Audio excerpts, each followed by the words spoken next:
Di Kabupaten Probolinggo, Jawa Timur, dua kakak beradik berusia 11 tahun dan 7 tahun ditemukan tewas. Keduanya tenggelam saat asyik mandi di sungai kecil dekat rumah mereka. Warga Desa Puspan, Kabupaten Probolinggo, Jawa Timur, Senin pagi mendadak geger.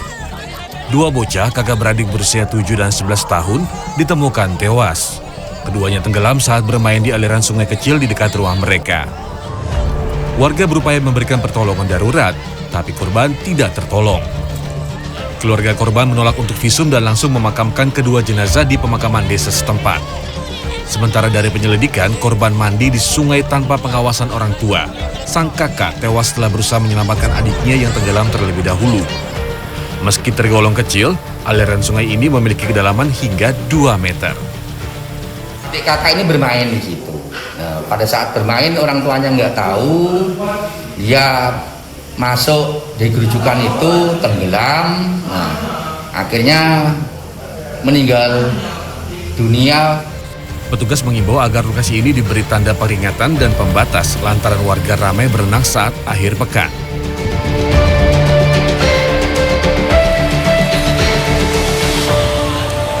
Pencarian jasad seorang pemuda diduga tenggelam di Kali Jodo, Penjaringan, Jakarta Utara akhirnya membuahkan hasil. Menggunakan alat khusus pendeteksi sensor benda di dasar sungai, petugas gabungan menemukan jasad korban atas nama Eriko Ramadan pada Senin siang. Tubuh korban berada 8 km dari titik awal tenggelam pada Minggu pagi. Jasad korban langsung dibawa ke Rumah Sakit Cipto Mangunkusumo untuk diotopsi.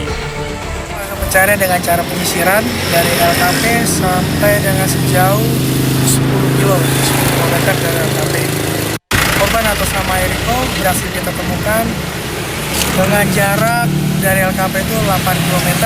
Untuk posisi korban kita temukan itu mengambang. Dalam kasus ini, kepolisian sektor Penjaringan memeriksa 3 orang teman korban yang ada di lokasi saat korban tenggelam. Tim Liputan CNN Indonesia. Kita ke informasi dari beberapa daerah di tanah air. Sejumlah ruko dan motor di kawasan Babarsari, Sleman, Yogyakarta, Senin siang dibakar massa. Kejadian ini diduga terjadi akibat konflik 2 kelompok massa yang terjadi 2 hari sebelumnya di sebuah kafe.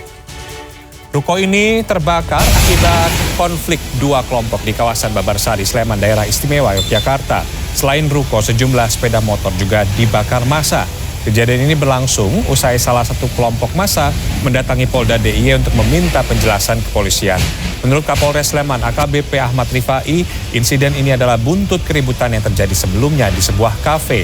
Kapolres menambahkan ada 3 orang yang menjadi korban dalam kejadian itu yang mengalami luka benda tajam dan tumpul.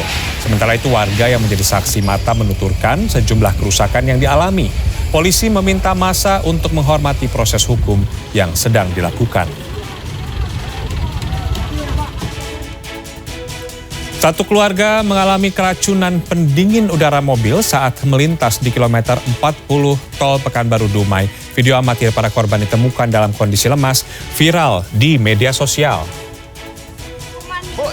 Inilah kondisi satu keluarga usai keracunan pendingin udara mobil di tepi jalan tol Permai kilometer 40 Kandis Sabtu sore kemarin. Video berdurasi 5 menit 4 detik itu viral di media sosial.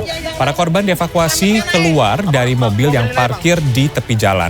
Dikonfirmasi Senin siang, Kasat Patroli Jalan Raya Dirlantas Polda Riau, AKBP Irma Dison mengatakan, peristiwa bermula saat satu keluarga melintas menggunakan minibus dari Dumai menuju Pekanbaru.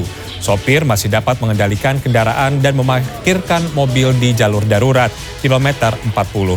Polisi mendapat laporan kemudian mendatangi lokasi kejadian untuk evakuasi. 4 korban terdiri dari ayah, ibu, dan 2 anaknya dilarikan ke klinik untuk menjalani perawatan. Berdasarkan pemeriksaan medis, polisi memastikan para korban mengalami keracunan akibat kebocoran pendingin udara mobil. Sementara itu 2 anak di Kota Makassar, Sulawesi Selatan dijadikan jaminan oleh seorang tersangka di tempat pengiriman uang elektronik. Tersangka meminta pemilik konter mengirimkan uang elektronik ke rekening bank dan berpura-pura lupa membawa uang tunai.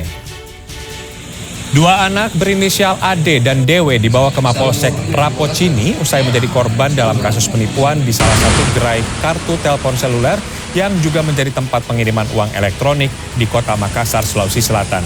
Kejadian ini berawal saat tersangka mendatangi lokasi sambil membawa 2 anak pada Minggu malam. Tersangka meminta pemilik konter untuk mentransfer uang ke salah satu rekening. Setelah mendapatkan struk, tersangka beralasan lupa membawa uang tunai sehingga menitipkan 2 anak ini. Berselang beberapa jam, pemilik konter mulai curiga karena tersangka tidak kembali. Berinisiatif bertanya kepada 2 orang anak yang akhirnya mengaku mereka tidak kenal dengan tersangka. Menurut Kanit Reskrim Polsek Rapocini, Ibtu Sugiman yang dikonfirmasi pada Senin sore menyebut tersangka bertemu dengan 2 anak di jalanan dan mengiming-imingi mereka uang jika ikut bersamanya.